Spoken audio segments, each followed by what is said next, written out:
Donc je voulais vous parler le calcul de l'empreinte carbone à la vigne et vous dire qu'en fait je travaille sur ce sujet au sein de ce qu'on appelle aujourd'hui l'équipe ou le pôle en charge de l'évaluation environnementale à l'IFV. Donc on est basé en Beaujolais, mais pas que, parce qu'une de nos collègues, Charlotte Annereau, est basée à Bordeaux, justement, mais intègre l'équipe, non pas physiquement, mais en termes de thématiques. Donc en fait, on est une équipe, on est des agronomes ou des œnologues, et donc on va travailler sur ce calcul d'indicateurs d'impact environnementaux, dont l'empreinte carbone, mais aussi d'autres.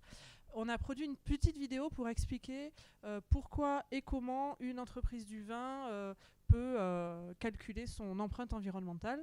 Elle dure un peu moins de 4 minutes. Je vous propose de la mettre en introduction, le temps que tout le monde rentre, et après je reprends la parole. J'espère que ça va marcher pour le son.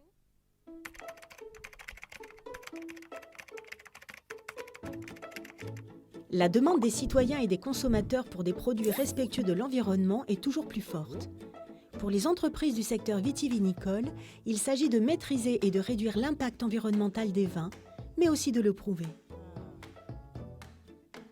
Connaître l'empreinte environnementale des vins permet d'identifier les plus gros impacts, et avec eux les procédés qui contribuent le plus, mais aussi les marges de progrès et les actions possibles pour réduire ces impacts. Le calcul de l'empreinte environnementale d'un produit se base sur la pensée cycle de vie.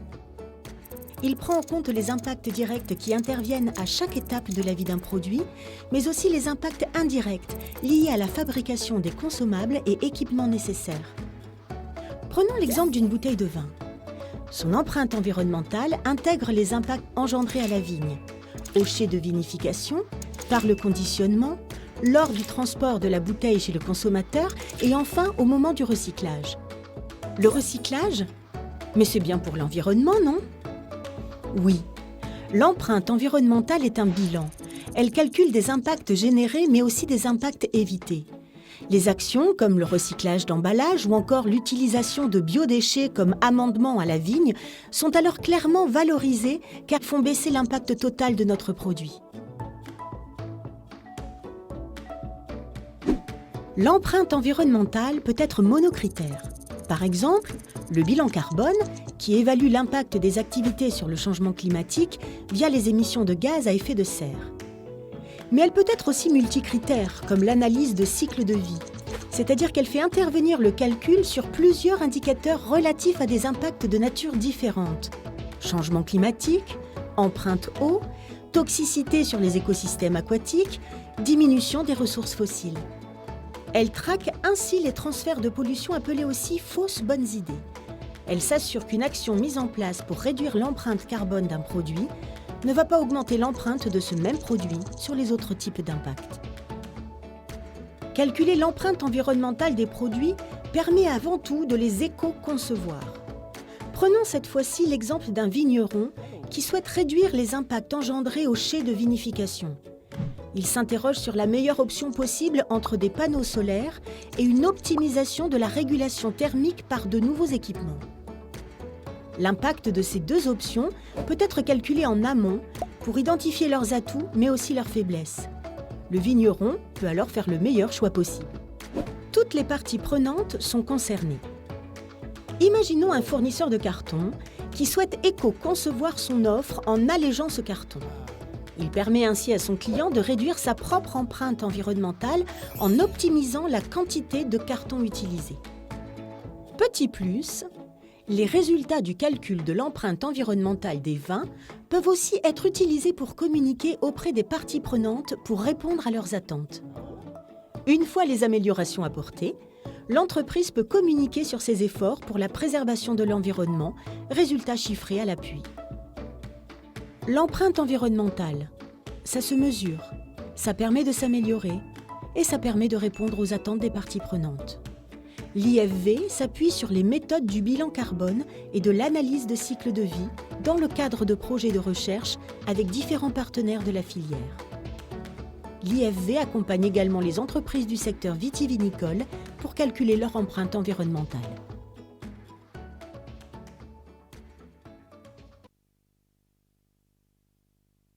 Je vous remercie pour votre attention, puis bienvenue entre-temps à celles et ceux qui sont arrivés. Voilà, on a souhaité produire cette petite vidéo, souvent comme introduction dans une conférence, pour expliquer ce qu'on fait. Ce qui est important à retenir, c'est vraiment la pensée cycle de vie, on va y revenir. Donc c'est vraiment, quand on parle d'impact environnemental, on étudie tout le cycle de vie du produit, de sa fabrication à sa fin de vie, en passant par ses phases d'utilisation. Ce qui est aussi important à retenir de cette vidéo, c'est les deux utilisations possibles. L'éco-conception, donc vraiment je vais regarder l'impact environnemental de mon itinéraire de production, je vais faire des scénarios de changement de pratique, et comme ça je vais essayer, avec ce critère-là, je peux en avoir d'autres, mais avec ce critère environnemental, d'essayer de changer mes pratiques, mon itinéraire technique, mes intrants, quand il s'agit du carton par exemple ou autre. Donc voilà, éco-concevoir son offre. Et l'autre objectif, c'est celui potentiellement de communication. On parle aujourd'hui de plus en plus d'affichage environnemental, après l'affichage nutritif. Donc on peut avoir envie d'utiliser ces résultats pour communiquer, ou simplement, comme on l'a mis un peu sur la vidéo, avec le vigneron qui fournit un rapport à ses consommateurs, à ses clients en face, l'occasion de prouver par des chiffres ce qu'on apporte en termes d'argument environnemental. Voilà, donc communication ou éco-conception. Vous l'avez compris aussi, on peut faire de l'analyse environnementale unicritère ou multicritère. Donc quand on est sur unicritère, c'est ce qu'on appelle l'empreinte carbone. C'est ce dont je vais vous parler aujourd'hui. Mais on peut aussi ajouter d'autres indicateurs environnementaux. Et dans ce cas-là, on est sur une approche multicritère dont je n'ai pas prévu de parler aujourd'hui puisqu'on se concentre sur l'empreinte carbone. Alors 5 diapos rapides pour connaître les fondamentaux de l'empreinte carbone en viticulture. Qu'est-ce que l'empreinte carbone en général? Aujourd'hui, on a quand même plus trop de personnes qui réfutent la thèse du changement climatique du fait des activités de l'homme. Mais donc en gros, on a toujours eu des émissions de gaz à effet de serre de la Terre, mais les activités de l'homme amplifient ces émissions de gaz à effet de serre et du coup le phénomène de changement climatique. Donc l'empreinte carbone, c'est la quantification des émissions additionnelles de gaz à effet de serre, donc qu'on appelle GES, qui sont responsables du changement climatique, et tout ça selon cette fameuse approche cycle de vie. Les gaz à effet de serre, il y en a plusieurs. Il y a le CO2, dont on parle souvent, mais il y a aussi le protoxyde d'azote, le méthane, l'hexafluorure de soufre, les hydrocarbures, etc. En général, on va le voir, quand on calcule une empreinte carbone, on exprime les résultats en tonnes ou kilos équivalent CO2, donc on prend celui-là en référence, mais il y a plusieurs gaz à effet de serre qui sont pris en compte dans les calculs. Et en fait, ils n'ont pas tous le même effet sur le réchauffement climatique. Là, donc c'est l'indicateur qu'on appelle le PRG, potentiel de réchauffement climatique, qui permet de caractériser l'influence de chaque gaz sur ce phénomène-là. Donc en bas, on va avoir le CO2 qui a ce fameux PRG de 1, alors que le méthane a un PRG de 30, le protoxyde d'azote de 265 et l'hexafluorure de soufre 23 500. Voilà. Donc je vous rassure, celui-là, il est rarement présent en viticulture. Les principaux gaz qui sont émis sur une parcelle de vigne, ce sont les 3 en dessous. Voilà. Un petit focus sur les CO2 qui est important dans notre filière. On distingue 2 cycles du carbone, un cycle court et un cycle long. Le cycle court, il fait intervenir ce qu'on appelle le carbone biogénique, et le cycle long, le carbone fossile. Donc ces 2 cycles, il faut intervenir la photosynthèse et la combustion, mais à des échelles de temps très différentes. Donc le cycle court, c'est entre quelques jours et quelques mois, entre la photosynthèse et la combustion, alors que le cycle long, on va être sur plusieurs millions d'années. Donc c'est le relargage dans l'atmosphère sur un temps très court de carbone, de quantité de carbone qui ont été stockées sur un million d'années, donc sur un temps très long, qui lui, là, est responsable du changement climatique. Pourquoi je dis que c'est important pour notre filière? Parce que souvent, on a des vignerons, des vinificateurs, qui s'inquiètent des émissions de CO2 au moment de la vinification par rapport à leur empreinte carbone. Ça, c'est clairement le carbone biogénique, celui qui n'est pas responsable du changement climatique parce qu'il a été stocké dans votre grappe de raisin au cours de la saison. Et en fait, il en sort au moment de la vinification. Donc il faut toujours être inquiet de ces émissions de CO2 à la cave pour des préoccupations de santé et de sécurité des opérateurs, mais ce n'est pas un flux qui intervient sur le changement climatique. Voilà. Alors, la pensée cycle de vie, donc c'est ce que j'expliquais tout à l'heure, puis c'est aussi expliqué dans la vidéo, mais je me permets de revenir dessus. Donc, on va vraiment prendre en compte tout le cycle de vie d'un produit, de l'extraction des matières premières jusqu'à sa fin de vie, en passant par les différentes phases de fabrication, de transport, de distribution, d'utilisation, etc. Voilà. Donc, cette approche cycle de vie, elle permet de prendre en compte des émissions directes au champ, donc dans notre cas, qui vont intervenir ce qu'on appelle la phase d'utilisation, de production à la vigne, on va dire. Donc là, ça va être des émissions de CO2 et de N2O. Et puis des émissions indirectes qui sont générées lors du cycle de vie de chaque intrant, de chaque étape du cycle de vie du produit. Il y a une sorte de mise en abîme des cycles de vie, c'est-à-dire que je vais prendre en compte tout le cycle de vie de ma bouteille de vin, donc depuis la vigne, etc.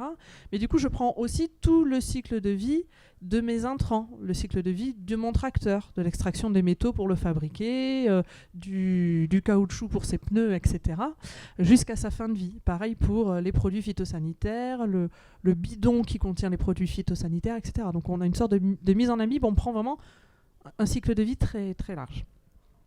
Et cette approche, pourquoi on la met en œuvre, c'est pour avoir une mesure complète d'un impact sur l'environnement et éviter les déplacements de pollution d'une étape de cycle de vie à une autre. C'est un peu ce qu'on a expliqué dans la vidéo tout à l'heure.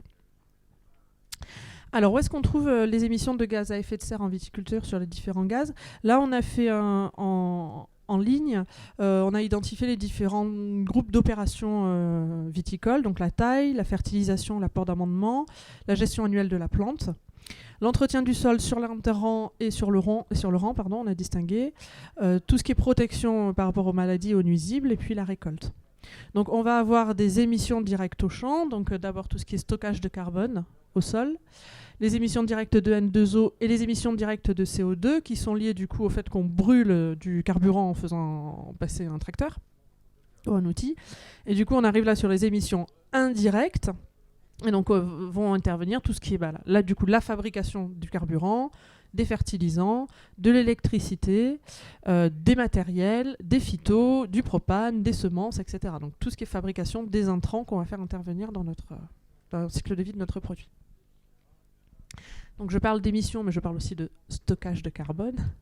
Donc une diapo sur le stockage de carbone en viticulture. Donc si on part de la plante qui est plantée dans un sol, j'espère que ce schéma est clair. On a du stockage de carbone au moment du renouvellement des racines. Alors, est-ce que vous voyez ma flèche si je fais ça ? Voilà. On a aussi l'enherbement qui peut être favorable au stockage de carbone dans le sol et l'apport de matière organique, qu'elle soit exogène, donc on vient apporter du fumier, du compost, mais aussi qu'elle soit endogène, donc laisser au sol les sarments ou venir épandre les mares de raisin qu'on a un petit peu plus tard dans le process. Ensuite, on a d'autres flux ici. Donc, par exemple, ici, les parties rognées et les sarments, je l'ai dit. C'est un exemple intéressant. S'ils sont brûlés, on a écrit là, le bilan, il est nul. C'est-à-dire qu'on ne peut pas considérer que ça permet d'augmenter le carbone dans le sol. Par contre, si ces sarments, au lieu de les brûler, on va les laisser sur place, ça permet d'augmenter la part de carbone qui va être stockée dans le sol et puis qui va être stockée aussi à long terme. Donc c'est là que vraiment on intervient sur le phénomène de changement climatique.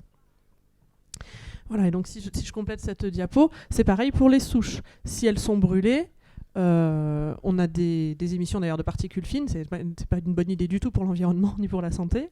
Par contre, si on décide de les broyer puis de les laisser sur place, de les épandre, là on augmente le carbone séquestré dans le sol. Voilà. Pour les mares de raisin, autre exemple, s'ils sont exportés qui partent en distillation, là ça intervient dans le bilan carbone de la vinification. C'est pas forcément négatif parce qu'en fait, issus de la distillation, on a beaucoup de coproduits en fait qui en sont issus. Donc ça veut dire que c'est des produits qui ont été créés à partir de déchets et non pas à partir d'extraction de matières premières. Et donc ça a quand même un intérêt en termes de réduction de l'impact environnemental de la filière. C'est une aparté. Mais on peut aussi décider de les retourner à la parcelle, ces mares de raisin, et donc on rejoint là le petit bloc matière organique que je vous montrais tout à l'heure. Et puis le bloc sur le CO2 fermentaire dont je vous parlais tout à l'heure. Donc le CO2 fermentaire au moment de la vinif n'a pas d'impact sur le changement climatique. On peut avoir un impact un peu positif si on décide de capter ces émissions pour ce qu'on appelle l'économie circulaire derrière. Donc il y a des boîtes par exemple qui transforment en bicarbonate de soude ou autre, et en bicarbonate pardon.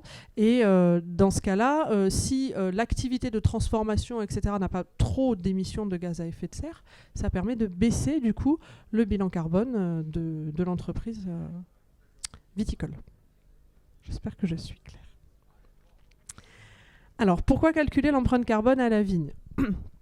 On peut calculer l'empreinte carbone d'une situation, d'un T0, faire la photo en fait d'une entreprise, de ses itinéraires techniques, mais on peut aussi faire des scénarios de changement de pratique et donc comparer plusieurs situations. Donc, la première colonne, c'est le management environnemental. C'est-à-dire qu'on peut décider, quand on fait soit l'évaluation d'une situation de base, soit même la comparaison avec plusieurs situations, d'utiliser cet outil comme un diagnostic ou faire un suivi, faire l'évaluation d'un plan d'action, vraiment dans une perspective d'amélioration continue de notre itinéraire. On est un peu sur l'éco-conception dont je parlais tout à l'heure. On peut l'utiliser aussi comme reporting, donc si on a besoin de faire une photo tous les ans, tous les 2 ans, etc. de l'empreinte environnementale de son process, on va l'utiliser comme ça régulièrement. Ce qui nous permet aussi, dans le mot reporting, c'est d'avoir des chiffres à fournir à ceux qui les demandent, aux parties prenantes qui nous demandent des comptes sur notre impact environnemental. Peu à peu, comme ça, on peut arriver aussi vers ce qu'on appelle la compensation carbone, puisque quand on fait la photo à T0 et la photo à T plus 5 ans, par exemple, d'une même entreprise, on peut, j'espère, se rendre compte d'une réduction de l'empreinte carbone, et du coup, via le marché du carbone, essayer de valoriser cette réduction en obtenant des crédits carbone.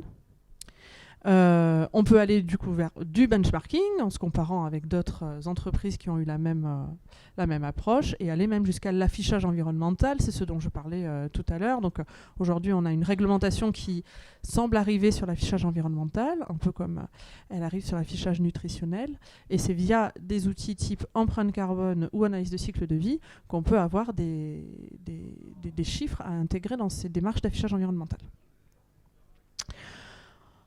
En tout cas, on a donc 2 approches, évaluation d'une situation ou comparaison de plusieurs situations.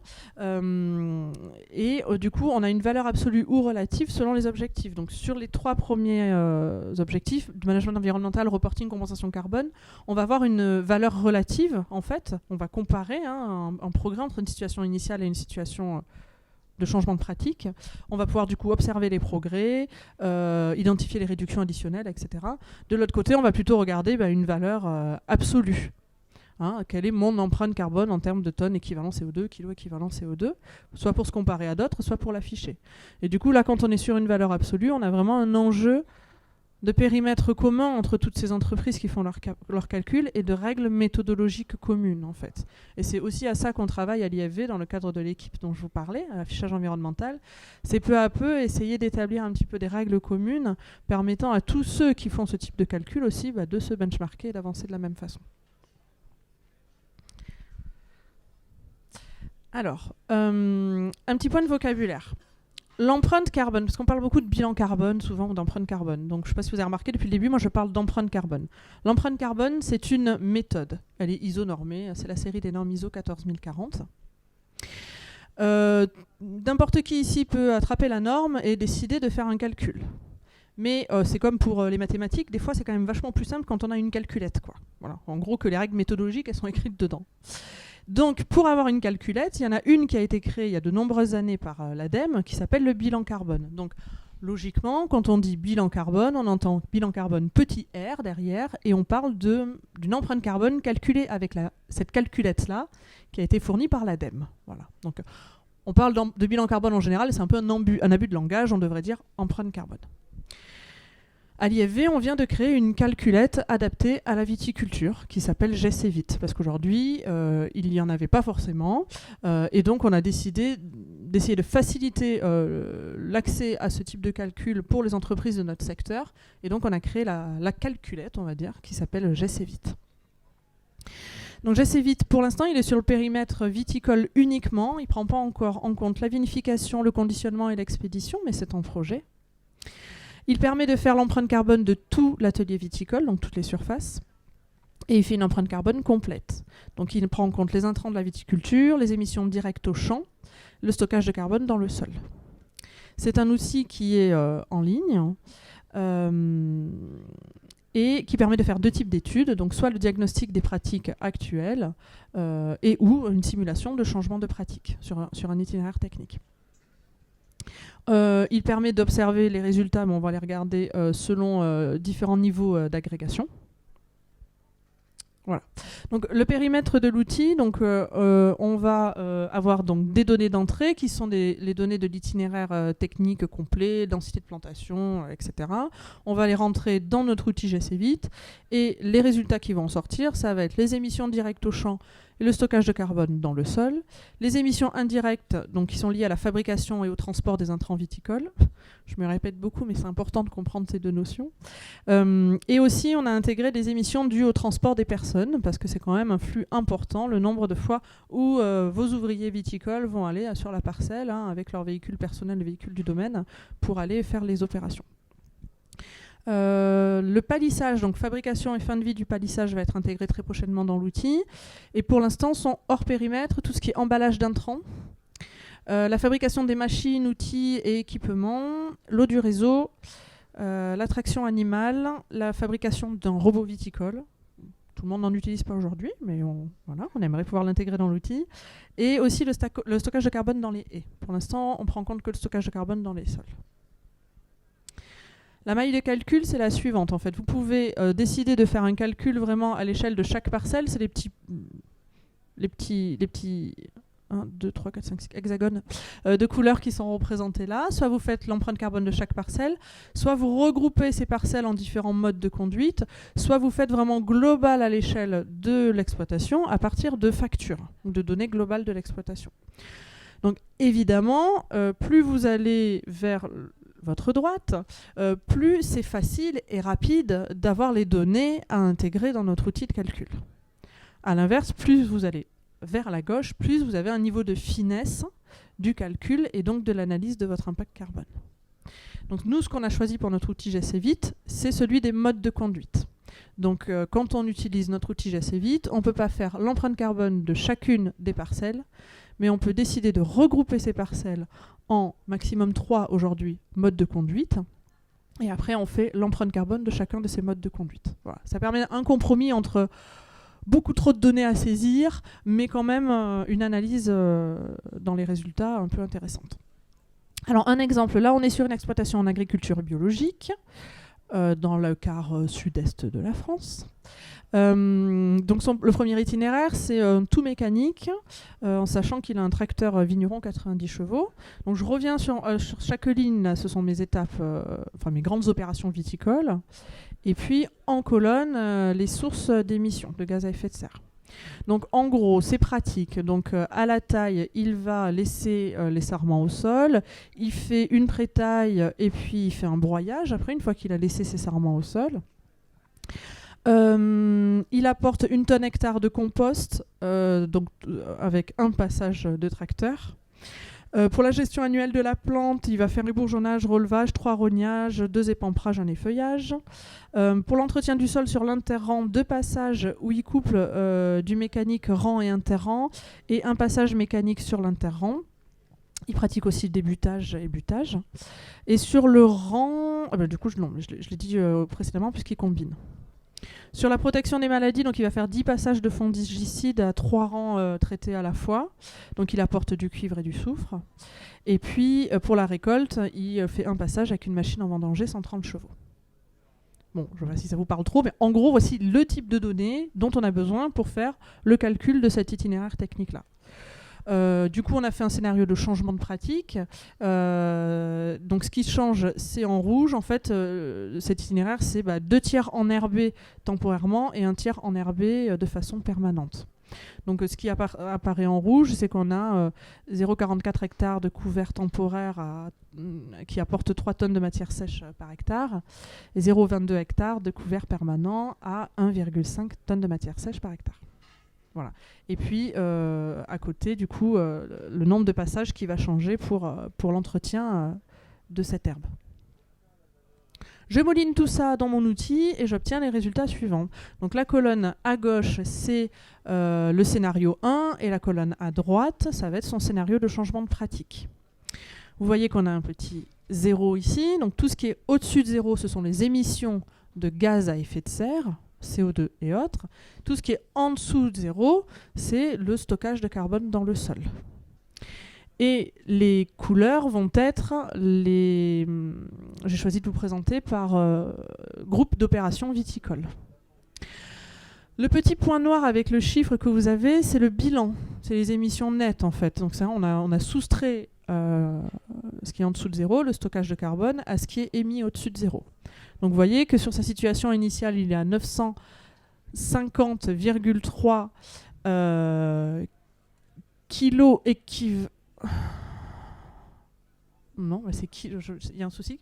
Kilos équivalent CO2 par hectare et par an, alors que sur son changement de pratique, il a diminué largement à 24,2. Voilà. Ce qu'on peut voir aussi, ce qui nous a fait passer de l'un à l'autre, comme j'expliquais tout à l'heure, c'est qu'on a fait 2 passages d'entretien du sol en plus, et donc ce qui fait augmenter la partie rouge, là-haut.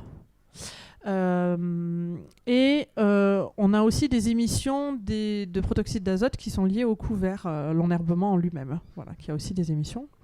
Mais par contre, on a vachement gagné en stockage de carbone avec la mise en place de ces couverts végétaux. Donc c'est ce qui apparaît ici. Voilà à peu près le type de résultat qu'on peut avoir en utilisant cet outil. Je vous proposais pour terminer d'essayer d'identifier un petit peu les pistes, donc les grands leviers qu'on peut avoir en viticulture pour réduire l'empreinte carbone, en sachant que je ne vous apporte pas de chiffres ici, je ne vous dis pas avec cette pratique, vous pouvez réduire de temps à peu près, je ne vous apporte pas de fourchette. Pourquoi ? Parce qu'on n'a pas encore fait les calculs sur tout, et quand on les a fait pour essayer d'objectiver, ce n'est pas toujours sur un nombre de situations important. Donc voilà, je ne veux pas apporter trop d'éléments chiffrés en conférence comme ça, surtout que je suis filmée. Mais voilà, malgré tout, ça reste important de vous transmettre ces leviers. Et surtout, plus l'outil GAC Vite sera utilisé, plus on aura de références pour consolider et objectiver l'intérêt de ces leviers dont je vais vous parler. Alors, vous l'avez vu, la consommation d'énergie fossile est ce qui impacte beaucoup. Donc les leviers pour réduire cette consommation-là, ça va être réduire la densité de plantation, donc moins de passages, faire des choix d'outils à taux de charge faible ou des machines à puissance faible, réduire le nombre de passages machines diesel, donc on peut raisonner ces passages phyto en utilisant tout ce qui peut exister en termes d'OAD, d'observation, les modes de conduite, la pulvée fixe aussi qu'on teste nous en Beaujolais. Raisonner les nombres de passages d'entretien du sol. Substituer un tracteur classique par un robot viticole, par de la traction animale, par de l'éco-pâturage. Voilà, donc vous l'avez vu, c'est des infos qu'on n'a pas encore mis dans notre outil, mais on commence à faire des calculs par ailleurs. On peut aussi coupler les outils, du coup coupler les opérations, ça fait toujours un passage en moins. Planter des variétés résistantes aux maladies aussi, on a commencé à faire des calculs là-dedans. On est résistant aux maladies, on traite moins, on traite toujours un peu, mais on traite moins, on fait moins de passages. Et puis aussi choisir un matériel de lutte antigel qui a une faible empreinte carbone. Donc voilà, je dis ça aujourd'hui. C'est un contexte particulier pour la lutte antigel, mais voilà. On peut réduire aussi les émissions directes et indirectes liées à la fertilisation. Donc on peut réduire les quantités appliquées en termes d'azote minéral ou d'azote organique, substituer l'azote minéral par de l'azote organique, réduire les émissions qui sont liées aux produits phytosanitaires, donc en raisonnant la quantité qu'on applique, toujours ce levier des variétés résistantes. Et enfin, réduire toujours ces émissions directes et indirectes liées au matériel de palissage, donc en favorisant des piquets à faible impact, tels que les piquets bois, ou favoriser des piquets qui offrent un bon compromis entre quantité de matière et résistance. Et pour terminer, donc les leviers qui permettent là de stocker du carbone. Donc pour stocker du carbone dans les sols, broyer, conserver les sarments sur la parcelle, implanter des couverts végétaux interrants et apporter aussi des produits résiduaires organiques, donc les fameux PRO. On peut aussi stocker le carbone dans la biomasse. Donc là, on va être sur tout ce qui est agroforesterie, type arbre, ou implanter de nouvelles haies ou améliorer la gestion des haies existantes qui permet d'augmenter le carbone séquestré dans la biomasse. Je vous remercie de votre attention et je vais répondre aux questions s'il y en a. Merci Sophie pour cette première présentation, cette première journée. Merci d'avoir ouvert le bal. Avant de prendre les questions, vous dire que toutes ces présentations sont filmées. Et donc vous pouvez les consulter si vous n'avez pas pu tout noter. Elles sont diffusables sur les différents réseaux sociaux, dont YouTube, à partir de ce soir, je crois. Donc voilà. N'hésitez pas à les revisionner, parce que c'était très riche. Bon, écoutez, petite séquence habituelle de questions, de questionnements, de réactions. Monsieur ? Moi, je n'ai pas forcément besoin de micro. Il n'y a pas de dimension économique. Il n'y a pas la dimension économique, en fait. C'est vrai qu'un des leviers, pour expliquer, pour aider, en fait, à la transition, peut-être comprendre que stocker du carbone, ça a un intérêt économique. On le voit avec l'augmentation du prix du GNR là, ces derniers temps. Voilà, ça sort peut-être pas trop dans GS8. Alors peut-être qu'il y a un truc qui m'a échappé. Non, voilà, on n'est pas un mouton à 5 pattes, on ne peut pas tout faire. Et nous, notre compétence, elle est sur le calcul d'indicateurs d'impact environnemental. C'est vrai qu'on a fait le choix de ne pas essayer de faire l'outil parfait et d'intégrer les références de calcul de coûts. Alors, elles peuvent être calculées par ailleurs. On a notamment un collègue dans le sud-ouest qui fait des calculs de coûts. Il serait intéressant pour nous, quand on fait ces présentations, de travailler ensemble et d'avoir aussi des notions de coûts. Voilà, aujourd'hui, on ne les a pas calculées, quoi. À la fois coût de production et intérêt économique. Je comprends bien. C'est ça, puisque peut-être après, si je peux compléter, on ne connaît pas le marché du carbone encore. Enfin, le prix du carbone, on ne le connaît pas actuellement. Enfin, il y aura un coût, il y aura plutôt un revenu, on espère, du carbone. On l'espère. Je vais peut-être le faire avec le micro. Non, même c'est petit. Un micro pour captation. Merci. Bon, c'est un peu en lien avec la conversation, parce que vous avez parlé d'une méthode de calcul, la fameuse image de la calculatrice. Est-ce que du coup la méthode GES et VIT, ça a vocation, on va dire, à devenir une méthode de calcul de crédit carbone ou pas du tout ? Parler aujourd'hui. Mais non, mais je sens qu'il faut que j'y vienne. Ok. Alors, GES et VIT, c'est pas une méthode, c'est un outil. C'est une calculette pour faciliter le calcul. Voilà. La méthode, elle est rentrée dedans, on va dire. Donc oui, on travaille aujourd'hui sur la méthode Vigne pour le label bas carbone. Alors, je vais faire rapide, j'espère. Le label bas carbone, c'est un outil qui a été créé par le ministère de la Transition écologique et solidaire pour permettre d'orienter les financements vers des projets vertueux pour le climat. Donc, ça s'appelle label, mais c'est pas un label. En tout cas, c'est pas un label produit. Donc, c'est pas un Terravitis, c'est pas un HVE. On va pas venir mettre un petit, comment on dit, une médaille, quoi. Pas une médaille. Macaron, merci, quoi, sur une bouteille. Ça certifie pas un produit. Voilà. C'est pas non plus une certification d'entreprise, comme peut l'être des démarches type RSE que vous connaissez peut-être. C'est une labellisation de projet. Donc, l'idée, c'est qu'un vigneron qui a un projet de réduction de son empreinte carbone, par exemple par une augmentation de ses couverts végétaux sur ses parcelles, il va faire labelliser ce projet-là. Et en fait, ce label va lui donner à ce projet une visibilité sur le marché du carbone, parce que sur ce marché du carbone, il y a des gens qui veulent acheter des crédits carbone pour compenser leurs propres émissions. Voilà. Donc je suis une entreprise qui a des émissions, je souhaite de les compenser en achetant des crédits sur le marché du carbone. Bon, ok, ça c'est super, mais c'est quoi, où est-ce que je trouve ces crédits à acheter ?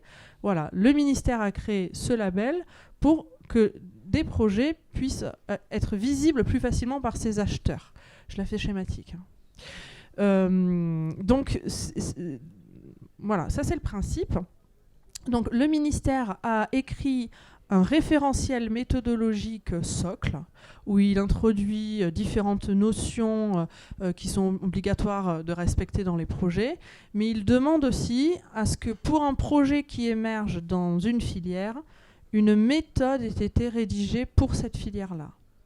Et donc, pour que des projets viticoles puissent bénéficier de ce label bas carbone, donc voilà, cette labellisation et être identifiée par des acheteurs, obtenir des financements, il faut qu'une méthode vigne ait été rédigée avant, en s'appuyant sur la méthode socle du ministère.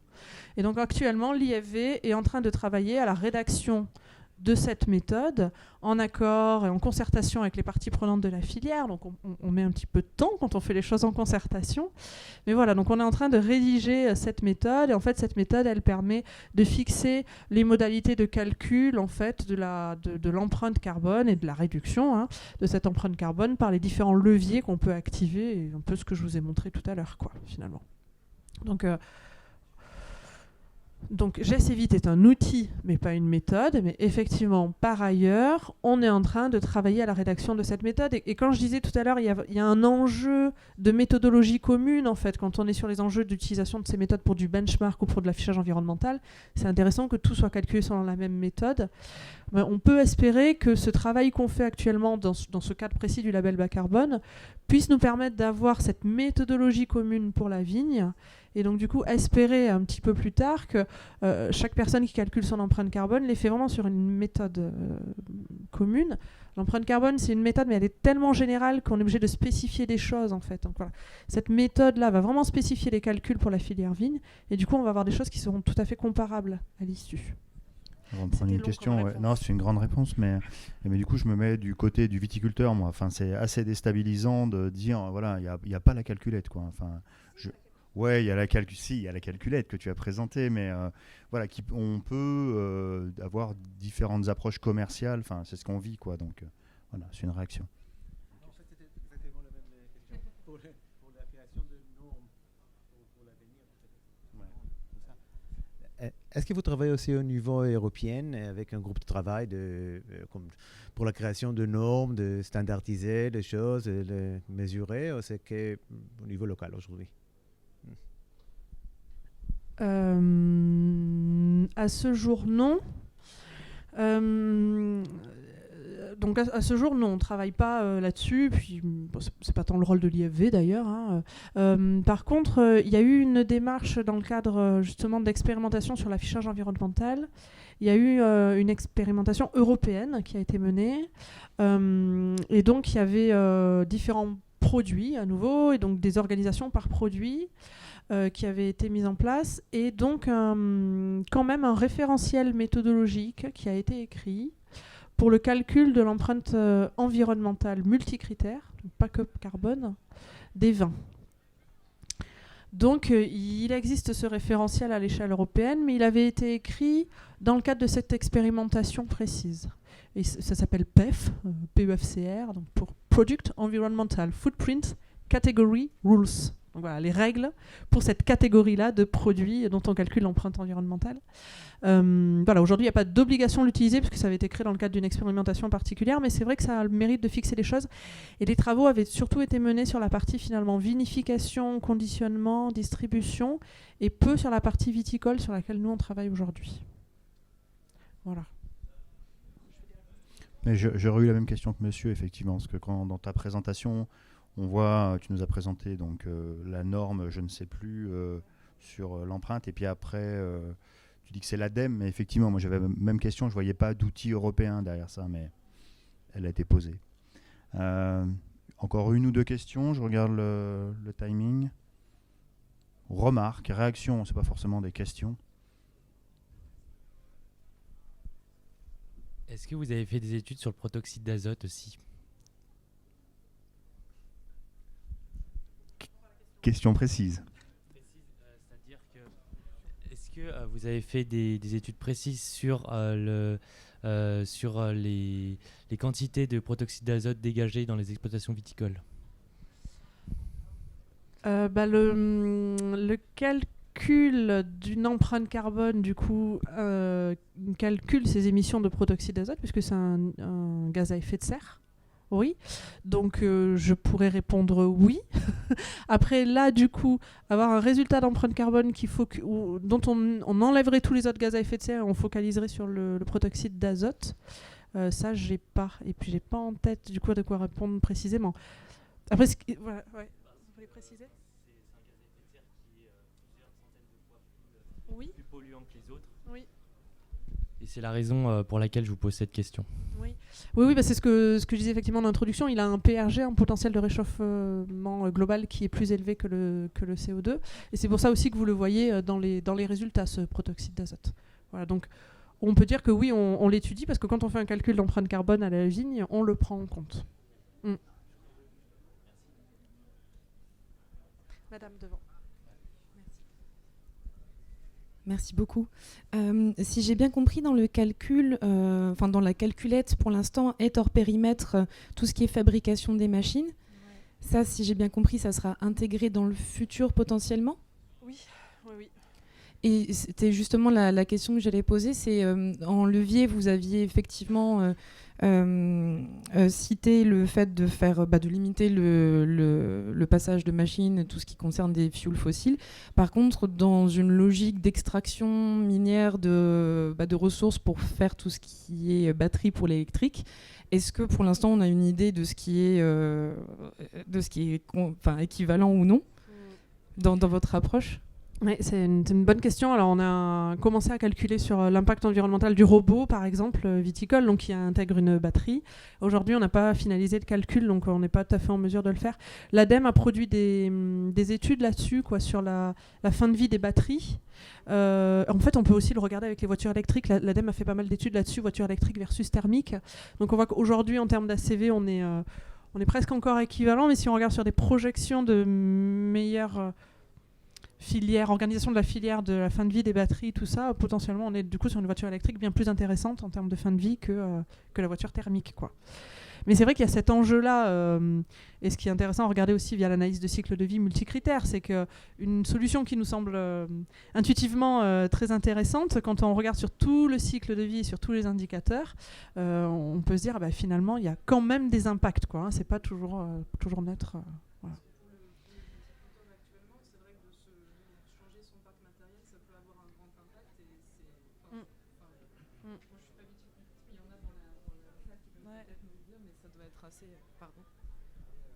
Je ne sais pas quelle est justement la vision des personnes qui travaillent dans des domaines par rapport au changement de parc matériel, mais ça a l'air d'avoir un impact particulier. Est-ce que vous avez une vision là-dessus ? Enfin, je sais pas, je vous prends un peu en partie, hein, excusez-moi, mais... C'est bon, on va enfermer le professionnel. Moi, je travaille uniquement en cave, donc on réfléchit pas trop à ça, ouais. Non, mais je peux répondre. Enfin, nous, mais dans l'unité d'expérimentation que je dirige, effectivement, on a franchi le pas. On fera le bilan avec l'outil.